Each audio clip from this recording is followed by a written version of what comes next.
ଜଣେ କୃଷକର କାହାଣୀ। ବହୁ ପୂର୍ବରୁ ଏକ ଛୋଟ ଗାଁରେ ରାମୁ ନାମକ ଜଣେ କୃଷକ ରହୁଥିଲେ। ରାମୁ ଜଣେ ପରିଶ୍ରମୀ, ସଚ୍ଚୋଟ ଏବଂ ନିଷ୍ଠାପର ବ୍ୟକ୍ତି ଥିଲେ। ତାଙ୍କର ଟିକିଏ ଜମି ଥିଲା, ଯେଉଁଥିରେ ସେ ଫସଲ କ୍ଷେତରେ ଖଟି ପରିବାରକୁ ଖାଇବାକୁ ଦେଉଥିଲେ।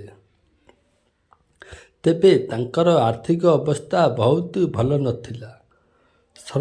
ସଂଘର୍ଷ ଏବଂ ପରିଶ୍ରମ।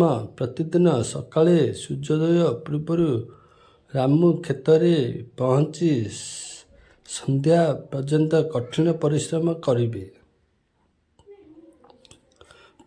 ପ୍ରତିବର୍ଷ ସେ ଭଲ ମଞ୍ଜି କିଣିଲେ, ମାଟି ହଳ କଲେ ଏବଂ ଅମଳ ପାଇଁ ଦିନରାତି କାମ କଲେ। କିନ୍ତୁ ବେଳେବେଳେ ପାଣିପାଗ ତାଙ୍କ ସହ ସହଯୋଗ କରେ ନାହିଁ। ବେଳେବେଳେ ପ୍ରବଳ ବର୍ଷା, ବେଳେବେଳେ ମରୁଡ଼ି।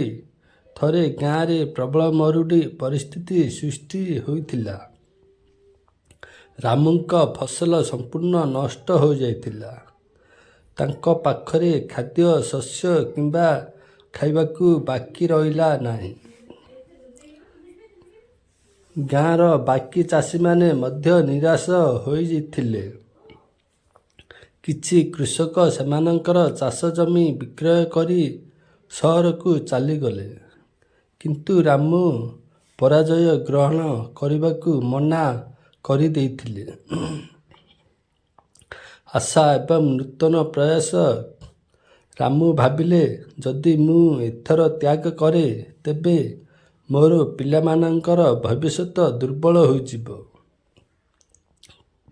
ସେ ଜଣେ ବନ୍ଧୁଙ୍କଠାରୁ କିଛି ଟଙ୍କା ଋଣ କରି ନୂତନ କୌଶଳ ଶିଖିବାକୁ ସ୍ଥିର କଲେ।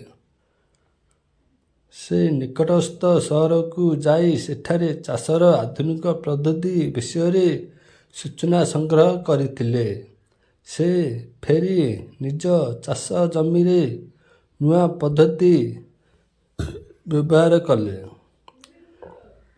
ସେ ଜଳ ଆବଶ୍ୟକ କରୁଥିବା ଫସଲ ବଢ଼ାଇବା ଆରମ୍ଭ କରି ତାଙ୍କ ଚାଷ ଜମିରେ ଏକ ଡ୍ରିପ୍ ଜଳସେଚନ ବ୍ୟବସ୍ଥା ସ୍ଥାପନ କଲେ। ସେ ଜୈବିକ ସାର ବ୍ୟବହାର କରିଥିଲେ, ଯାହା ତାଙ୍କ ମାଟିର ଗୁଣରେ ଉନ୍ନତି ଆଣିଥିଲା। ପରିଶ୍ରମର ଫଳ।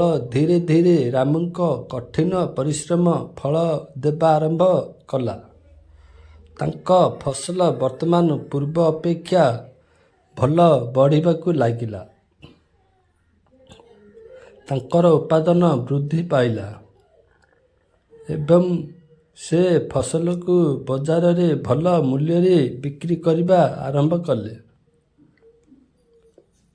ଗାଁର ଲୋକମାନେ, ଯେଉଁମାନେ ପୂର୍ବରୁ ତାଙ୍କର ପରିଶ୍ରମକୁ ଅଦରକାରୀ ମନେ କରୁଥିଲେ, ସେମାନେ ବର୍ତ୍ତମାନ ତାଙ୍କୁ ପ୍ରଶଂସା କରିବା ଆରମ୍ଭ କଲେ। ରାମୁ କେବଳ ନିଜେ ସଫଳ ହୋଇନାହାନ୍ତି, ବରଂ ସେ ଗାଁର ଅନ୍ୟ ଚାଷୀ ମଧ୍ୟ ନୂଆ କୌଶଳ ଶିକ୍ଷା ଦେଇଥିଲେ। ଧୀରେ ଧୀରେ ସମଗ୍ର ଗାଁର ଅବସ୍ଥା ସୁଧାରିବାକୁ ଲାଗିଲା। ରାମୁ ବିଶ୍ୱାସ କରିଥିଲେ ଯେ ଅସୁବିଧାକୁ ଭୟ କରିବା ପରିବର୍ତ୍ତେ ଆମକୁ ନୂତନ ଉପାୟରେ ସମାଧାନ ଖୋଜିବା ଉଚିତ।